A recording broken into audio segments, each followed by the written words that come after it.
Olá, está no ar o Redentor News com as principais notícias da Igreja no Rio.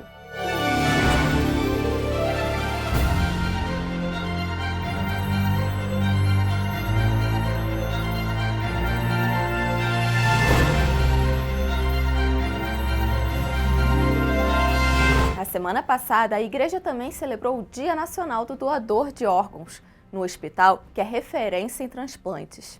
No dia 25 de setembro foi comemorado o Dia Nacional do Doador de Órgãos. E o Centro de Transplantes do Hospital São Francisco de Assis, da Providência de Deus, no Rio de Janeiro, tem muitos motivos para comemorar essa data. Hoje nós vamos celebrar antecipadamente o Dia Nacional do Doador de Órgãos. O nosso hospital é um centro referenciado no transplante. Já foram mais de 700 transplantes. Isso só foi possível porque pessoas tiveram a coragem de doar algo de si. Tanto aqueles que ainda estão vivos e fizeram doação de seus órgãos, como aqueles que já partiram e também por meio de seus familiares fizeram essa doação, permitiram que hoje a gente celebrasse a vida. O evento busca chamar a atenção da população para a importância de ser um doador.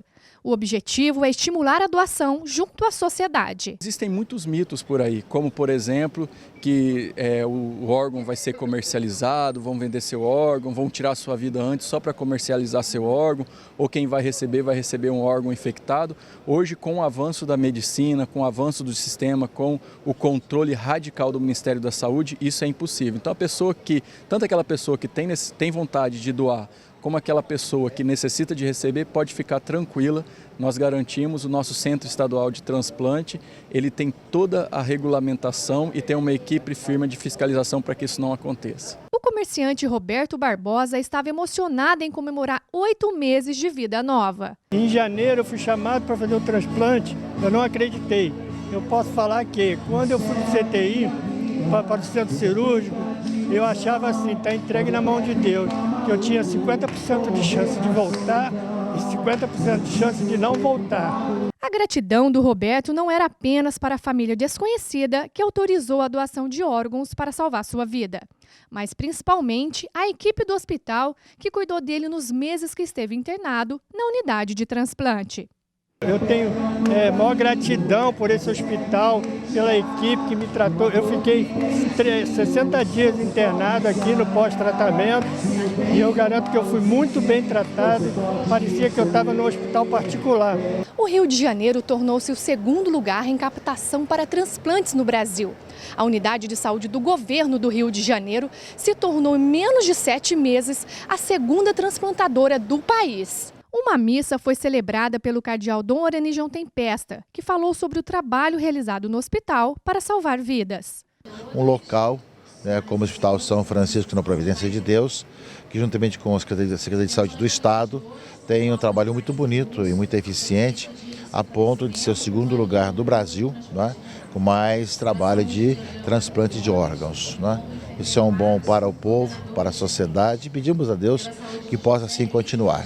Uma das formas de incentivar a população a ser doadores de órgãos são as campanhas realizadas pela Secretaria do Estado. Uma ação constante que precisa ser feita para que a gente possa continuar crescendo e toda a sociedade esteja envolvida, porque não adianta ter locais, profissionais altamente capacitados, estruturados e não ter os doadores, não ter os órgãos para transplantar, e só a sociedade pode fornecer isso. O amor gerado de mãe para um filho. A história de amor da transplantada Lani Freitas é realmente especial. Ela recebeu a notícia que poderia receber o transplante de um doador vivo. E, para sua alegria, a sua própria filha foi compatível. A dona de casa diz que os laços que unem mãe e filha só aumentaram. Ela é minha filha mais nova e foi uma gravidez assim inesperada.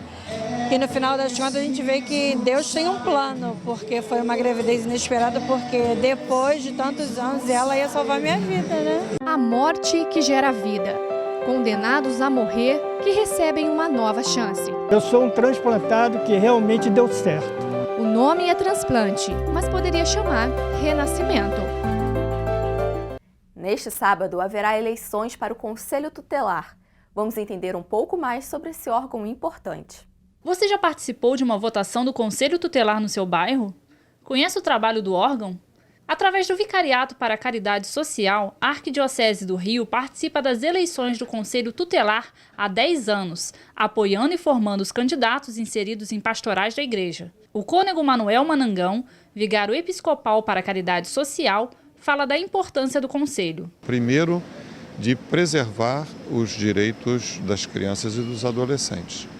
E depois também de instar as autoridades a cumprirem as políticas necessárias para que o menor tenha seus direitos garantidos, mas ao mesmo tempo também tenha o olhar dos seus deveres. Como a gente está vivendo uma situação de violência urbana, né, de um contexto de tantas injustiças, esse órgão é fundamental na perspectiva de que cabe a ele evitar essas violações. Na maioria dos casos, o Conselho Tutelar é chamado a agir por meio de uma denúncia.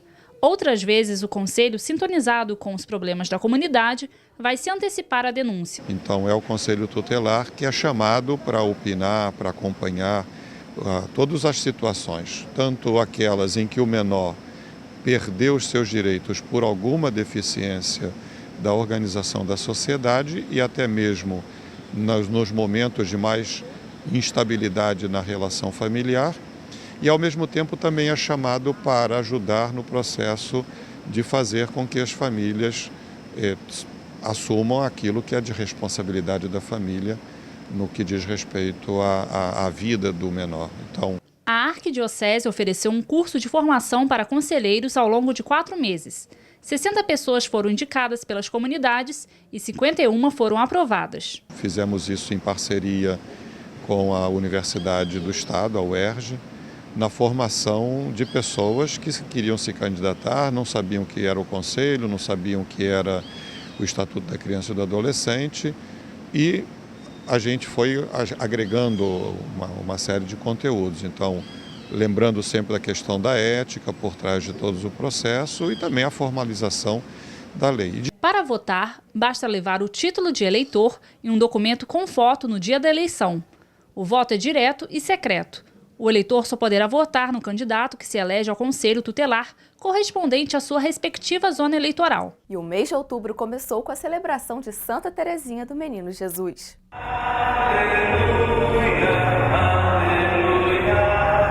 Com rosa nas mãos, os devotos da padroeira das Missões se dirigiram à paróquia Santa Terezinha do Menino Jesus, em Botafogo, no Rio de Janeiro. O arcebispo do Rio de Janeiro, cardeal Orani Tempesta, celebrou uma missa na igreja no dia que a santa é lembrada, 1º de outubro. São muitos acontecimentos nesse mês de outubro. Santa Terezinha abre justamente demonstrando que desde a tenra idade a pessoa pode ser alguém madura na fé, capaz de dedicar sua vida consagrada ao Senhor, como foi a vida dela, e vencer os obstáculos para poder viver a vida cristã. Santa Terezinha disse antes de morrer que ia fazer cair sobre o mundo uma chuva de rosas. Por isso, na novena da Santa, o fiel espera receber uma rosa, como sinal de que seu pedido será atendido. Tem pessoas que conseguem até captar um perfume diferente na rosa que se lhe dá. Enfim, sinais que o espírito dela continua entre nós. O cônego Abílio Vasconcelos falou sobre a vocação de Santa Terezinha. A vocação dela era ir para um lugar onde ela pudesse aprofundar, sobretudo na Bíblia. E interessante que ela nunca teve uma Bíblia na vida dela, porque era proibido ter Bíblia naquela altura. Mas ela tem um conhecimento muito grande, porque tudo que lhe falava, citações bíblicas, ela apontava e escrevia. Aos 15 anos, a santa ingressou no Carmelo. No convento, ela se mostrou assim, muito, em certo modo, revolucionária, tornando, sobretudo, a vida do convento uma vida de apostolado, rezar por aqueles que estão em missão no trabalho, os missionários. Ela acabou até sendo considerada a rainha das missões, não é? Apesar de ficar presa, rezando dentro de casa, a influência dela foi muito grande. Chegamos ao final desta edição do Redentor News. Continue acompanhando a programação em nosso site e até semana que vem.